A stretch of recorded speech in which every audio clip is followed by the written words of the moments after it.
عزيزي الطالب، ستكون المهارة التالية وهي إضافة صوت.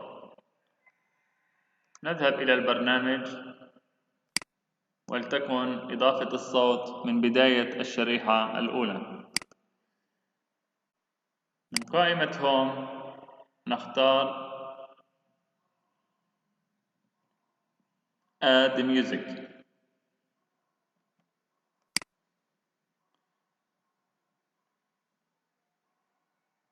نذهب إلى المكان الذي نرغب بإحضار الموسيقى منه.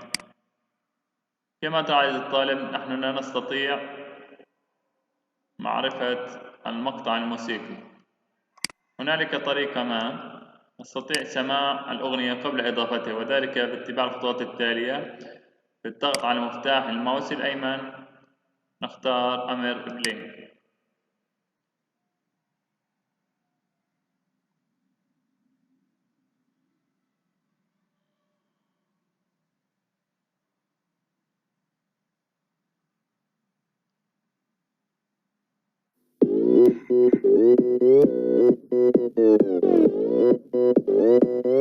오빤 강남스타일. إذا لم تكن هي نفسها الأغنية التي نبحث عنها، نذهب إلى عنصر آخر ونقوم بسماعه بنفس الطريقة.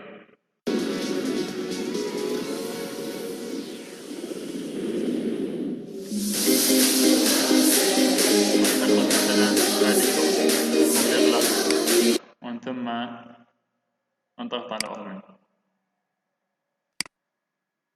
كما ترى عزيزي الطالب، فإن الأغنية التي لدي قامت بتغطية كامل المشروع الذي لدي وهو المطلوب. إذا قام طالب وأراد أن يحذف هذه الأغنية، ما عليه سوى اختيار اللون الموسيقى الأخضر ثم الضغط على الكبس اليمين وعامل ريموف. سوف نعمل عملية استرجاع، وبذلك نكون قد أنهينا المهارة إضافة